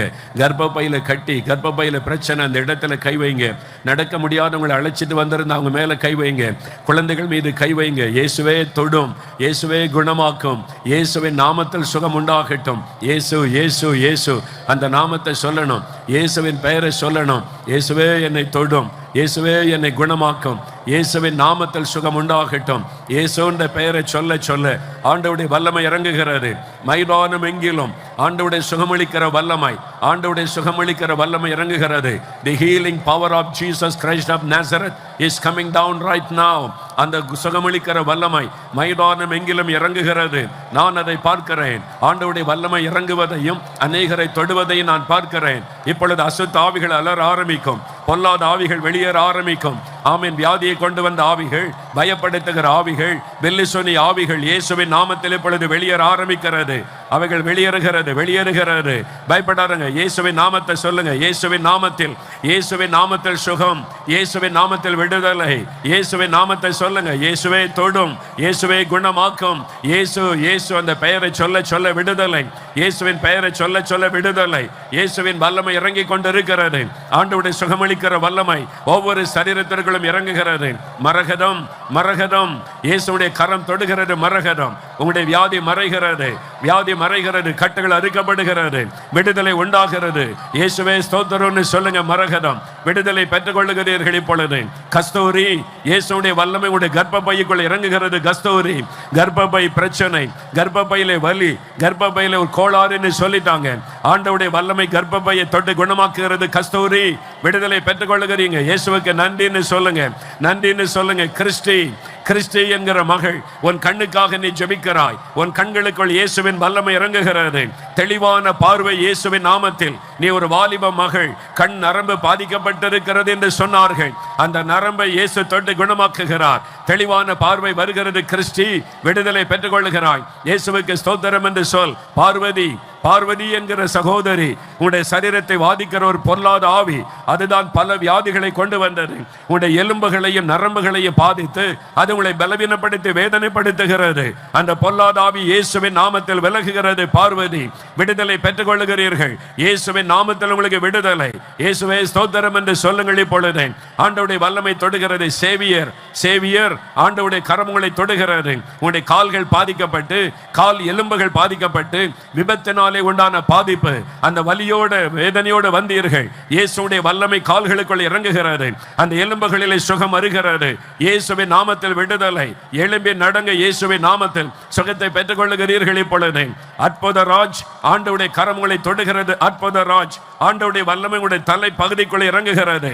உங்களுடைய தலைக்குள்ளே காணப்படுகிற குடைச்சலும், தலையிலே காணப்படுகிற ஒரு விதமான உணர்வும் உங்களை விட்டு விலகுகிறது. அது அசுத்த ஆவியினால் உண்டான போராட்டம். என்ன நடக்கிறது என்று உங்களால் விளங்கிக் கொள்ள முடியவில்லை. தலைக்குள்ளே பூச்சி குடைவதை போல வேதனை, அது விலகுகிறது. இயேசுவின் நாமத்தில் உங்களுடைய விடுதலை பெற்றுக் கொள்ளுகிறீர்கள். இயேசுவுக்கு ஸ்தோத்திரம்னு சொல்லுங்க. வேலாயுதம், மிஸ்டர் வேலாயுதம், ஆண்டவர் இயேசு உங்களை நேசித்து இந்த கூட்டத்திற்கு அழைத்து கொண்டு வந்தார். உங்களுடைய உள்ளத்தில் எப்பொழுதும் ஒரு பயம், மரண பயம், இரவிலே தூங்க முடிவது இல்லை. இயேசுவின் நாமத்தில் உங்களுக்கு விடுதலை. நீங்கள் மந்திரிக்கப்பட்ட, பில்லிசோனை செய்யப்பட்ட அந்த தாயத்தை வைத்திருக்கிறீர்கள், ஆனாலும் உங்களுக்கு விடுதலை உண்டாகவில்லை. அது கலட்டி எறிந்து போடுங்கள். இயேசு இலவசமாய் விடுதலை தருகிறார். இன்று முதல் நீங்கள் மாற்றத்தை காண்பீர்கள். இயேசுவே ஸ்தோத்திரம் என்று சொல்லுங்கள். செல்வராஜ், ஆண்டவருடைய கரங்களை தொடுகிறது. முதுகு எலும்பு பாதிக்கப்பட்டு எழுந்து நிற்க கூட முடியாதபடி உட்கார்ந்து கொண்டே ஜெபிக்கிற செல்வராஜ், உங்களுடைய முதுகு தண்டில் ஆண்டவருடைய வல்லமை இறங்குகிறது. ஸ்பைனல் கார்டில் இருக்கிற வலி இயேசுவின் நாமத்தில் மறைகிறது. விடுதலை பெற்றுக்கொள்ளுங்கள். இப்பொழுது கட்டிகள் மறைகிறது. சரீரத்தில் இருக்கிற கேன்சர் கட்டிகள், டிபி கட்டிகள் இயேசுவின் நாமத்தில் மறைந்து போவதாக. அவைகள் கரைந்து இல்லாமல் போவதாக. ஆண்டவர் அவைகளை எடுத்து போடுவீராக. மார்பில் இருக்கிற கட்டிகள், வயிற்றில் இருக்கிற கட்டிகள், கர்ப்பப்பையில் இருக்கிற கட்டிகள் இயேசுவின் நாமத்தில் மறைந்து போவதாக. என் விடுதலை தருகிறதற்காக நன்றி. கல்பனா, ஆண்டவருடைய கரமுன்னை தொடுகிறது. மகளே கல்பனா, நரம்பு மண்டலம் பாதிக்கப்பட்டு பலவீனத்தோடு வந்திருக்கிறாய். இரவு ஏன் வருகிறது என்று கலங்குகிறாய். இயேசுடைய வல்லமை உன்னை தொட்டு விடுதலை செய்து கொண்டு இருக்கிறது. இயேசுவே உமக்கு ஸ்தோத்திரம் என்று ஆண்டவரை மகிமைப்படுத்து. ரஞ்சனி என்கிற ஒரு மகள், ஆண்டவருடைய வல்லமை உனக்குள் இறங்குகிறது. ஐயோ, இந்த நாட்களிலே பல நோயினால் பாதிக்கப்பட்டு ஒரு வாதைக்குள் இருப்பதை போல கலங்குகிறாய். சந்ததியாய் தொடர்ந்து வருகிற வியாதி உன்னை பாதித்திருக்கிறது. இயேசுவின் நாமத்தில் இன்றைக்கு உனக்கு விடுதலை. உன் கண்ணீரின் ஜெபத்திற்கு ஆண்டவர் பதில் தருகிறார். இயேசுவே ஸ்தோத்திரம் என்று ஆண்டவரை மகிமைப்படுத்து. சுதாகரன், ஆண்டவருடைய கரங்களை தொடுகிறது. சுதாகரன், இயேசுடைய வல்லமை உங்களுடைய சரீரத்தில் இறங்குகிறது. உங்களுடைய பலவீனப்பட்ட இருதயம் இப்பொழுது சுகம் அடைகிறது. மரண பயம், இருதயத்தில் அடிக்கடி உண்டாகிற வலியினால் மரண பயம், எப்பொழுதும் பாக்கெட்ல மாத்திரையோடு வாழுகிறீர்கள். இயேசு இப்பொழுது குணமாக்குகிறார். பொது இருதயத்தை தருகிறார். இயேசுவுக்கு ஸ்தோத்திரம் என்று ஆண்டவரை மகிமைப்படுத்துங்கள். விடுதலை பெற்றுக் கொள்ளுகிறீர்கள். இயேசுவே ஸ்தோத்திரம். வாய் திறந்து சொல்லுங்கள். இயேசுவே உமக்கு ஸ்தோத்திரம்னு சொல்லுங்க. சாந்தி, ஆண்டவருடைய கரம் உன்னை தொடுகிறது. மகளே சாந்தி, உன்னை வேதனைப்படுத்தின பொல்லாத ஆவி, வியாதியை கொண்டு வந்த ஆவி உன்னை விட்டு விலகுகிறது. உன்னை பலவீனப்படுத்தின ஆவி விலகுகிறபடியால் சரீரம் சுகம் அடைகிறது. இயேசுவின் நாமத்தில் விடுதலை நீ பெற்றுக் கொள்ளுகிறாய். இயேசுவுக்கு ஸ்தோத்திரம் என்று ஆண்டவரை மகிமைப்படுத்த இப்பொழுது அவருடைய தயவுள்ள கரம் உன்னை தொடுகிறது. மதியழகன், இயேசுடைய கரமுகளை தொடுகிறது. மதியழகன், சர்ம வியாதி, ஓரல் வியாதியினால் பாதிக்கப்படுகிறீர்கள். பரம்பரையாக இந்த வியாதி தொடர்ந்து வருகிறது. ஐயோ, நான் என்ன செய்வதென்று கலங்குகிறீர்கள். இயேசு கிறிஸ்துவின் ரத்தம் சாப கட்டுகளை மாற்றுகிறது. அந்த சர்ம நோய், அந்த ஓரல் வியாதி மறைகிறது. விடுதலை பெற்றுக் கொள்ளுகிறீர்கள். இயேசுவுக்கு ஸ்தோத்திரம் என்று வாய் திறந்து சொல்லுங்க. இயேசுவே ஸ்தோத்திரம் சொல்லுங்க. இன்னும் ஆண்டவருடைய வல்லமை இறங்குகிறது. சுகமளிக்கிற வல்லமை அநேகர் மீது இறங்குகிறது. சங்கீதா, ஆண்டவருடைய கரமுனை தொடுகிறது. மகளே சங்கீதா, உன்னுடைய குடல் பகுதி பாதிக்கப்பட்டிருக்கிறது. அல்சர் வியாதியினால் பாதிக்கப்பட்டு உன்னுடைய குடல் அழுகி வேதனையோடு வந்திருக்கிறாய். வாய் வழியாக துர்நாற்றம் வருகிறது. இயேசுவின் நாமத்தில் இன்னைக்கு உனக்கு சுகம். அந்த கட்டுகள் அறுக்கப்படுகிறது. நீ இனி பாவம் செய்யாதே. உன் ஆண்டவருக்கு அர்ப்பணித்துக்கொள். ஆண்டவருடைய கரம் உன்னை தொடுகிறது. இயேசுவுக்கு ஸ்தோத்திரம் என்று ஆண்டவரை மகிமைப்படுத்தி இப்பொழுது இயேசுவே ஸ்தோத்திரம் என்று சொல்லி இப்பொழுது வாய் திறந்து ஆண்டவருடைய கரம் அநேகருக்கு விடுதலை தந்து கொண்டிருக்கிறது. இயேசுவே ஸ்தோத்திரம் சொல்லுங்க.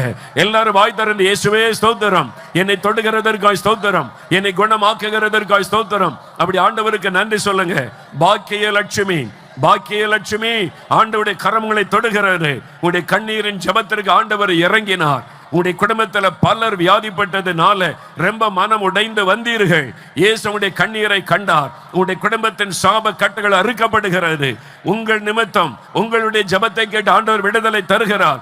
இந்த நாள் முதல் மாற்றத்தை காண்பீர்கள். இரவு நேரம் பயப்படுத்துகிற ஆவி உங்களை விட்டு விலகுகிறது. இயேசுவின் நாமத்தில் விடுதலை பெற்றுக் கொள்ளுகிறீர்கள். இயேசுவே உமக்கு ஸ்தோத்திரம்னு சொல்லுங்க. மூர்த்தி என்கிற சகோதரன், ஆண்டவருடைய கரமுகளை தொடுகிறது. மூர்த்தி, இதெல்லாம் உண்மைதானா? இப்படியெல்லாம் நடக்குமா என்று யோசிக்கிறீர்களே. இயேசு உங்களை நேசிக்கிறபடியினால் இப்பொழுது அவருடைய கரம் உங்களை தொடுகிறது. உங்களுடைய கைகளிலே, தோள் பகுதியில, கழுத்து பகுதியில எலும்பிலே வலி, அந்த வேதனையோடு வந்தீர்கள். கையை சரியாய் பயன்படுத்த முடியாத அளவுக்கு வேதனை. இயேசுவின் நாமத்தில் உங்களுக்கு சுகம். அவர் உங்களை நேசித்த சுகம் தருகிறார். அவரை பற்றி கொள்ளுங்கள். அவருடைய கரமுகளை தொடுகிறது. பாக்கியராஜ், ஆண்டவருடைய கரமுகளை தொடுகிறது. பாக்கியராஜ், இயேசுடைய வல்லமை உங்களுடைய சரீரத்திற்குள் இறங்கி வருகிறது. உங்களுடைய நுரையீரல் பாதிக்கப்பட்டு நீங்கள் மிகுந்த வேதனையோடு சுவாச உறுப்பு பாதிக்கப்பட்டபடியால் சுவாசிப்பதற்கு கஷ்டப்பட்டு வந்திருக்கிறீர்கள். இயேசுவின் நாமத்தில் இன்னைக்கு உங்களுக்கு விடுதலை சுகத்தை பெற்றுக் கொள்ளுகிறீர்கள். இயேசுவுக்கு ஸ்தோத்திரம் என்று ஆண்டவரை மகிமைப்படுத்துங்கள். வாய் திறந்து ஆண்டவரை துதியுங்கள். இப்பொழுது ஆண்டவருடைய வல்லமை தொடுகிறது, இயேசுடைய வல்லமை இறங்குகிறது. கரண் என்கிற மகள் ஆண்டவருடைய கரம் உன்னை தொடுகிறது. வாலிப மகளை கரண், உன் கண்கள் பாதிக்கப்பட்டு வேதனையோடு ஜெபிக்கிறாய். ஆண்டவருடைய வல்லமை கண்களுக்குள் இறங்குகிறது. இயேசுவின் நாமத்தில் சுகத்தை பெற்றுக் கொள்கிறாய். இயேசுவுக்கு நன்றி சொல்லி பொழுது ஞான புஷ்பம் ஆண்டவருடைய கரம் உங்களை தொடுகிறது. ஞான புஷ்பம் ஆண்டவருடைய வல்லமை உங்களுடைய வயிற்று பகுதிக்குள் இறங்குகிறது. வயிற்றுக்குள்ளே உண்டாகிற எரிவு, அந்த நெருப்பை பற்றி எரிவதை போல காந்தல், அந்த பொல்லாத ஆவினால் உண்டான கட்டுகள் இன்றைக்கு அறுக்கப்படுகிறது. இப்பொழுதே சுகம் உண்டாகிறது. இயேசுவுக்கு நன்றி சொல்லுங்கள். இப்பொழுது ஆண்டவருடைய கரம் இன்றைக்கு அநேகருக்கு அற்புதம் செய்து கொண்டு இருக்கிறது. ஆண்டவருக்கு இயேசுவே ஸ்தோத்திரம்னு சொல்லுங்க. இயேசுவே ஸ்தோத்திரம்னு சொல்லுங்க. வாய் திறந்து இயேசுவே உமக்கு ஸ்தோத்திரம். எல்லாரும் சொல்லுங்க, இயேசுவே ஸ்தோத்திரம். இயேசுவே விடுதலை தருகிறதற்காய் நன்றி. சகல வியாதிகளும் இயேசுவின் நாமத்தில் விலகுவதாக. கண்கள் புது கண்களாய் மாறட்டும் இயேசுவின் நாமத்தினாலே. செவிட்டு காதுகள் திறக்கப்படுவதாக இயேசுவின் நாமத்தில். செவிட்டு ஆவிகளை கடிந்து கொள்ளுகிறேன். நடக்க முடியாத கால்கள் பலன் கொள்ளுவதாக. நடக்க முடியாதவர்கள் எழும்பி நடப்பார்களாக. இயேசுவின் நாமத்தில் கட்டுகள் அறுக்கப்படட்டும். வாத வியாதிகள் விலகட்டும். திமிர்வாத வியாதிகள் விலகட்டும். ஆர்த்தரைட்டிஸ் மறையட்டும் இயேசுவின் நாமத்தில். சுகம் உண்டாகட்டும். தலை முதல் கால் வரை வல்லமை இறங்கட்டும். சகல நோய்களும் இயேசுவின் நாமத்தில் விலகட்டும். ஆண்டவருடைய வல்லமை தொட்டதற்காய் நன்றி. நன்றி. கட்டிகள் மறைகிறது. ஆஸ்துமா வியாதி விலகுகிறது. அநேகரை விட்டு ஆஸ்துமா வியாதி இப்பொழுது விலகி கொண்டு இருக்கிறது. ஆஸ்துமா வியாதி ஜான்சி ராணி என்பது முழு பெயர். சிலர் ஜான்சி என்று கூப்பிடுவாங்க, சிலர் ராணி என்று சொல்லுவாங்க. ஆஸ்துமா வியாதி உன்னை விட்டு விலகுகிறது இயேசுவின் நாமத்தில். சுகத்தை நீ பெற்றுக் கொள்ளுகிறாய். இயேசுவுக்கு ஸ்தோத்திரம் என்று சொல்லுங்கள். இப்பொழுது வாய் திறந்து சொல்லுங்க. விக்னேஷ் என்கிற வாலிப தம்பி, ஆண்டவர் இயேசு உன்னுடைய மரண போராட்டத்தை மாற்றுகிறார். மரண போராட்டம் உன் வாழ்க்கையில் இருக்கிறது. மரண பயமும் கலக்கமும் ஒரு மரண கண்ணி உன் மீது இருக்கிறது. இயேசுவே என்று கூப்பிட்டபடியா அந்த கண்ணிகள் மாறுகிறது. மரண கட்டுகள் மாறுகிறது. மரண பயம் விலகுகிறது. இயேசுவுக்கு ஸ்தோத்திரம் என்று சொல்லி பொழுதே ஆண்டவருக்கு நன்றி சொல்லி பொழுதே தேங்க்யூ லார்ட். மக்கு நன்றி. எல்லாரும் வலதுகரம் உயர்த்துங்க. எல்லாரும் எங்க இருந்தாலும் வலதுகரம் உயர்த்தி அப்படியே 2 நிமிடம் இயேசுவே ஸ்தோத்திரம் சொல்லுங்க. எல்லாரும் இயேசுவே ஸ்தோத்திரம். என்னை தொட்டதற்காய் ஸ்தோத்திரம். எனக்கு விடுதலை தந்து விட்டதற்காக ஸ்தோத்திரம். எனக்கு சுகம் தந்து விட்டதற்காக இயேசுவே ஸ்தோத்திரம். இயேசுவே ஸ்தோத்திரம். ஹல்லேலூயா. நன்றி. கைகளை கீழே போடுங்க. நிறைய பேருக்கு ஆண்டவர் விடுதலை கொடுத்திருக்கிறார். அநேக அசுத்த ஆவிகள் இந்த எல்லைகளை விட்டு வெளியேறி போனதை என்னால் பார்க்க முடிந்தது. பலவீனப்படுத்தின ஆவிகள், வியாதியை கொண்டு வந்த ஆவிகள், பயத்தை கொண்டு வந்த ஆவிகள் வெளியேறிற்று.